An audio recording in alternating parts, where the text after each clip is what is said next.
நாம் இப்பொழுது கூட்டல் கணக்குகளை பார்ப்போம். எந்த எண்ணுடன் எதை சேர்த்தால் வருமென்று. 8உடன் 1ஐ கூட்டினால் 9. 8உடன் 2ஐ கூட்டினால் 10.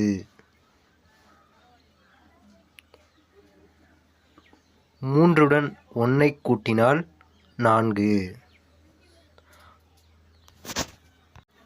9உடன் 4ஐ கூட்டினால் 13. 1உடன் 9ஐ கூட்டினால் 10. 9உடன் 2ஐ கூட்டினால் 11. 8உடன் 7ஐ கூட்டினால் 15. 4உடன் 3ஐ கூட்டினால் 7. 7உடன் 1ஐ கூட்டினால் 8.